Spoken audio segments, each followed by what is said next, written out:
violence. No political ambition is worth the loss of peace, injury to innocent citizens, or destruction of property. Sisi kama Wakisii tunajulikana kama watu wa amani, na pia ikiwa tunatafuta uongozi hatuwezi enda njia hiyo, sababu tutaenda Kenya yote kutafuta uongozi.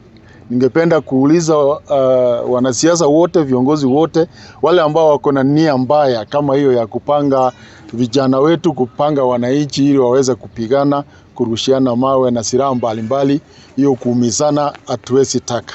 Kama viongozi ambao tumepewa mkono na wananchi kutoka sehemu ya Nyamira, tumekataa vitendo kama hivyo. Intwe unomugusi ntwana koene kibintu buna biri byaba ganka getenga intu twari goitwa, lakini agarutu ikirenga na nderero ni intu tobuguritia matimo to kumunyokia abantu, we condemn that act. Gento kirikia beteke umbuga sabantu baminto to koriyo burayi bwense antu jake kumunyokanisa bono ntabikito koro kino na abana babaitu to kuna kuranga ngo samba bari cisukuru ekaro intu abaibuli na anda barayi egotoka ngani intu to kubanga abantu nebibago namagena baita abantu baitu abantu abagoitwa na abantu bari mungano matiangi gusia to kuno tena matiangi andi tukasene kumunyokia abantu bako bono ngo ngito koro no burayi to kurigia gusina ande gotutegete koso amuna chinkoro nchi asirete. So gento kirikia bete karo kione oyo bangete alita konyora aisa ko konyora no naje tu gwanja. We condemn that, and to take a tebanga murayi onde bwenzi obangete kokore gento bunakeri anyoreri bagasa babagusia mabera abana baito bamenyete skabange oburayi buno burigiriri no nese no jimuna yatindire andi tuzomara kutoka gatora abamo babo togotumeku eliete lito lisareke mambio so mwana akabwate no neke barua tonyore mambi no kumnyoki kuguoka. It's very wrong. Tuakiangire na nabututegete ko tabune county assembly ya Nyamira isitu arure barayi bonse banyamira na bonta gete kotene kerine gento kiabete kyobosoku egento kyobururu na ande gento tutatake gekwaneru ase gusiye ito musiko ito Fred so kango kwanera abantu baminto batebinge gento kiabete nekebe because bono nimanye tenga abantu kuna kubodi bale ngakia barayi baita banene batarakwana don't need person nego gekonde muno musiko minto maraga which I'm very grateful, lakini eseke unombo gusiye moto konyererieta ngore ko bangete kokora ayango konyorare tutereka no nechikura kerio ebago tena akarugo itero moro na no moro reiteru nyasaba sise nimwe.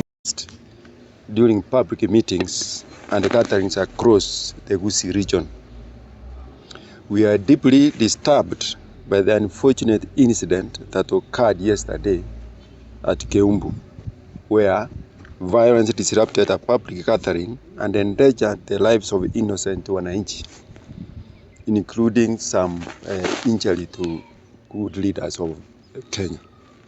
Such acts have no place in a democratic society and must be rejected by all leaders and citizens alike.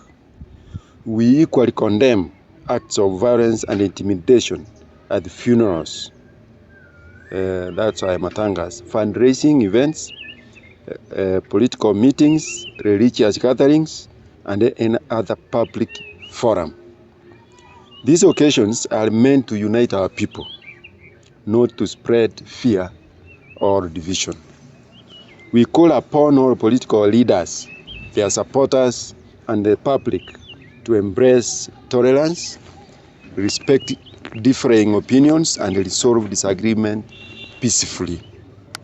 Democracy thrives through dialogue, not violence. We also urge the security agencies to investigate all incidents of political violence thoroughly and ensure that those responsible are brought to justice, regardless of their political affiliations. As leaders entrusted by the people of Nyamira County, we reaffirm our commitment promoting peace, unity, and coexistence throughout Gusii.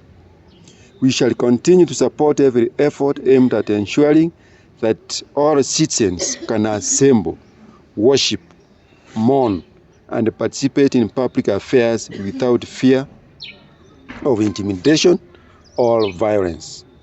No political ambition is worth the loss of peace, injury to innocent citizens, or destruction of property. Let us all say no to Gunism and yes to peaceful coexistence. Vimeweza kuonekana katika sehemu mbalimbali, si makanisa, si matanga, si mikutano mbalimbali. Tumeweza kuona Gunism ambayo imepangwa na viongozi ili kuweza kupata ile tunaita mileage ya kisiasa. sio mzuri hata kidogo, na tumejitokeza kama viongozi kukataa, na tumekataa kabisa mambo kama hayo. Tuwe na amani ili wananchi waweze kuendelea na vitu zao, biashara zao za kila siku na shughuli za kila siku, ili uchumi iweze kuinuka. Lakini tukiweza kuendelea, matanga ikitokea ni vita, kanisa tukienda ni vita, kila mahali tukienda ni vita, wananchi hawezi kuwa na amani ya kufanya chambo. Kwa hivyo kama viongozi tumejitokeza leo kwa wingi namna hii, viongozi wa County Assembly ya Nyamira, tukatae vitendo kama hiyo hasa kwa eneo letu hili la Gusii. Asanteni.